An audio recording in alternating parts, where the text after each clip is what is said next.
어제는 조국 전 장관 입시 비리 혐의에 대한 항소심 재판이 있었는데요. 앞서 딸 조민 씨가 기소되자 나를 남영동으로 끌고 가라며 격한 반응을 내놨죠. 조국 전 장관. 그런데 어제 취재진 앞에서는요. 앞선 입장과는 다른 모습을 보였습니다.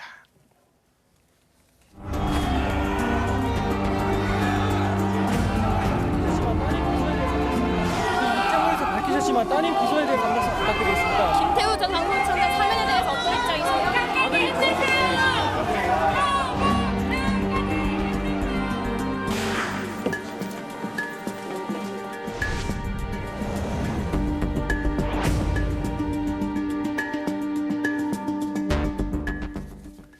자, 열흘 사이에 입장 변화가 생겼을 것 같지는 않은데 조국 전 장관 침묵 어떤 의미가 있다고 보십니까? 글쎄요, 저는 이 조 전 장관이 실체적으로 다가온 사법 리스크 앞에서 조금 드디어 긴장하고 있는 것이 아닌가. 그동안 막 입장문을 냈죠. 특히 조민 씨가 기소당한 이후에 여러 가지 입장문을 냈는데 조국 전 장관의 비장한 입장문과 달리 조민 씨는 너무 행복한 LA 라이프를 즐기고 있거든요. 막 무지개 뜨고 난리도 아니에요. 그 SNS 가보면. 예. 오죽하면 오늘 아침에 언론 보도가 하나 났던데 조 전 장관 지지자들이 조민 씨 이 SNS에 가서 좀 자중해 주면 안 되냐. 오. 너무 이렇게 신나는 거 보기 좋지 않다는 댓글을 이제 또 많이 단다고 하거든요. 지지자들이 네네. 그 보도가 나와 있습니다. 걱정이 돼서 그렇다 보니 조국 전 장관이 막 쏟아냈던 그 말과 당사자인 기소된 조민 씨의 입장이 배치되고 있는 것이고 지금 심지어 이 장학금 600만 원 정도 받은 게 어떤 용도냐가 또 법적 쟁점 중 하나잖아요. 예. 이 장학금에 대해서도 이 진술에 의하면 조민 씨와 조국 전 장관의 입장이 조금 다르다고 합니다. 그러니까 조 전 장관 입장에서는 굉장히 곤란하고 난감한 상황인 거예요. 예. 본인의 결백이나 이런 걸 막 증명하자면 본의 아니게 본인의 자녀인 조민 씨에게까지 법적으로 좀 오히려. 불리함이 미칠 수도 있는 상황이기 때문에 아하. 아마 지금 내가 이런 정치적 입장을 낼 때가 아니라 재판부 재판정에 가서 어떤 변론을 해야 될지 좀 신중하게 이 변호에 대한 입장을 정리하고 있는 그런 시기가 아닐까 싶습니다. 자, 입을 굳게 닫고 법정으로 향했던 조국 전 장관 공판이 시작되자 말씀드린 것처럼 침묵을 깨고 입을 열었습니다. 자, 먼저 조민 씨가 받은 장학금과 관련돼서 이렇게 얘기를 합니다. 자, 여기 양측의 입장이 나오는데요. 검찰은 이렇게 얘기합니다. 대가성 있는 묻지마 장학금이다. 직접 건네준 돈과 무슨 차이가 있느냐? 뇌물 아니냐? 이렇게 주장을 하는 거예요. 그랬더니 조국 전 장관 아니 장학금은요 딸이 받은 거잖아요. 내가 받은 게 아닙니다. 본인이 받은 게 아니라고 하면서 무죄를 호소하는 겁니다. 자, 장학금의 성격. 자, 일단 어떻게 봐야 될까요? 유명한 말씀이 있죠. 지갑 공동체, 경제 공동체. 그것이 바로 이 케이스가 아닌가 싶은데요. 조민 씨가 장학금을 받으면은 조국 전 장관의 계좌가 튼튼해지는 겁니다. 그렇기 때문에 뇌물죄에 있어서도 가족들이 받은 뇌물 같은 경우에는 제3자 뇌물이 아니고 단순 뇌물죄로 의유를 하는 것이 바로 이 부분인 것이거든요. 예. 만약에 지금 조 전 장관의 그 말씀대로라고 한다고 하면은 그 퇴직금은 아들이 받는 것이지 왜 아버지인 곽상도 전 의원이 구속됩니까? 그 회사로부터 이제 아파트 그리고 8억 원대의 대출을 받은 것은 딸인데 예. 왜 아버지인 박영수 특검이 구속이 되죠? 아하. 그렇기 때문에 법률적으로 봤을 때 뭐 이분 같은 경우에는 법적으로 서울법대 교수였지 않습니까? 서울법대 교수였던 분들이 이렇게 비법률적인 말씀을 한다는 것 자체가 굉장히 당황하고 있구나라는 것을 미루어 짐작할 수 있는 부분인 것 같습니다. 세대 분리가 돼 있으면 또 다른 참작 사유가 되는데 세대 분리가 아니라 같은 집에 살고 있었잖아요. 그렇죠.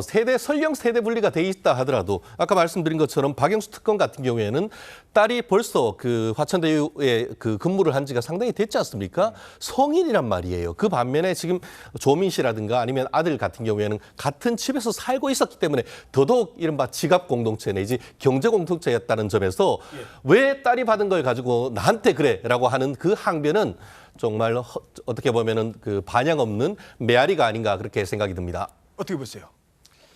그러니까 뭐 일반적인 주장을 하는 것 같아요. 그러니까 지금 뇌물로는 1심에서 무죄됐잖아요. 그러니까 청년금지법 위반이 지금 유죄가 된 거죠, 1심에서. 이제 그 조민 씨가 그 장학금을 받은 것이지 자기가 민정수석이라 해서 자기를 보고 한 것이 아니다라고 그냥 주장을 하는 것이고, 검찰 측에서는 그게 아니라 아버지의 신분을 보고 그거에 대해서 뭔가의 특혜를 받기 위한 목적으로 준 것이다라고 주장하고 있는 것이니까요. 그 법리 싸움은 해봐야 될 것 같습니다. 예. 자, 그런데요.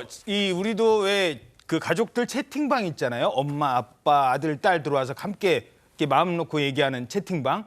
너 언제 집에 들어오니? 뭐 이런 거 아무 얘기나 할 수 있는. 근데 이 장학금 수령했을 때도 관련된 내용이 등장을 한대요. 여기서 나온 내용을 두고 공방이 벌어졌다고요? 네, 그렇습니다. 어제 조국 전 법무부 장관의 입시 비리 혐의와 관련한 2심 재판이 열렸거든요. 딸 조민 씨가 가족 채팅방에 적은 내용을 두고 공방이 벌어졌습니다.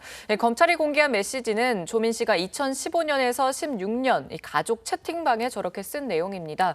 먼저 조민 씨는 부산대는 특혜도 많으니 아쉽지 않다고 적었는데요. 이에 대해 조 전 장관 측은 또 검찰이 증거로 제출한 가족 단체 채팅방 내용을 곡해하면서 인권 말살적 주장을 하고 있다, 이렇게 반발을 했습니다. 그런데 1심 판결문 등에 따르면 조민 씨는 노환중 교수님이 장학금을 이번에도 제가 탈 건데 다른 학생들에게 말하지 말고 조용히 타라고 말씀하셨음, 이런 문자를 보낸 적이 있었죠. 교수님이 조용히 타라고 했어요. 이에 정경심 전 교수는 오키 저렇게 얘기를 하면서 애들 단속하시나 보다, 절대 모른 척해라 라고 답을 했습니다. 여기서도 엇갈린 게 조 전 장관 측 변호인은 조민 씨의 장학금과 관련된 것이 아니고 부산대 의전원 정모 교수를 둘러싼 성추문 이야기였다는 취지로 주장을 했습니다. 이에 검찰이 지금 반격에 나서면서 저 채팅방 내용을 공개한 거고요. 검찰은 장학금을 준 혐의로 함께 기소돼 1심에서 청탁금지법 유죄가 나온 노환중 부산의료원장의 성적 청탁 사실도 공개를 함께 했고요. 검찰에 따르면 당시 성적회의를 앞두고 노환중 의료원장이 한 교수에게 조민을 잘 봐달라는 의미의 문자 메시지를 보냈고, 해당 교수가 청탁성 의미가 내포돼 불편했다고 검찰에서 진술했다고 설명했습니다. 예. 자, 보통은 장학금 타면 어떻게 하죠? 친구들한테 막 술 한 잔 산다고 하고 밥 한 번 큰 턱 쏜다고 하잖아요. 근데 여기는 쉿, 조용해. 글쎄요. 이게 이제 법적으로는 어떻게 따져야 될까요? 스스로 특혜란 단어를 좀 썼던 것 같습니다. 네. 사실 서울에 있다가 또 부산 양산으로 가놓으니까 좀 뭐 부모로서도 걱정됐지 않습니까? 그랬더니만 조민 씨가 그 가족들 단톡방에 양산에는 여러 가지 교수님들도 돌봐주시고 특혜도 있기 때문에 괜찮다라고 했는데, 이게 바로 한마디로 자백이 아닌가라고 생각하는데요. 제가 뭐 다른 것 같은 경우에는 그 조국 전 장관이 뭐 그 검찰의 압박이다, 아니면은 검찰이 수사를 어떻게 보면 오히려 적극적으로 서류를 위조했다 하는데, 이 부분에 대해서 법정에서 어떤 답을 하는지에 대해서는 좀 굉장히 궁금한 것 같은데요. 지금 이 부분과 관련해 가지고는 이준우 전 그 부산 의전 원장이 법정에 나와서 선수하고 증언을 했는 적이 있다고 합니다. 그때 뭐라고 했냐 하면은, 조민 씨가 조국 전 장관의 어떤 딸이란 것을 좀 알고 있었냐 했더니 잘 알고 있었다라고 얘기를 했고, 또 그 검찰이 질문을 했습니다. 아버지가 이렇게 어떤 그 사회적 지위가 높다고 해서 특혜를 주면 되면 안 되는 것 아니겠습니까? 하니까 그렇습니다라고 대답을 했는데요. 아시다시피 여기 장학금은 두 가지가 있지 않습니까? 성적 장학금, 또 저소득층, 즉 사회 배려 장학금이 있는데, 내부에서도 학점이 2점대로 해가지고 성적 장학금은 대상 자체가 안 되고, 또 집안 사정도 나쁘냐, 그렇지도 않은 상태인데 왜 이렇게 특별히 조민 씨에 대해서만 이 장학금을 줘야 되는 자에 대한 문제가 있었던 것으로 보이기 때문에, 그러한 점을 검찰은 날카롭게 파고드는데, 이 부분에 대해서 조국 전 장관이 제대로 답변을 하지 못하는 것이 아닌가 생각이 됩니다. 예, 알겠습니다.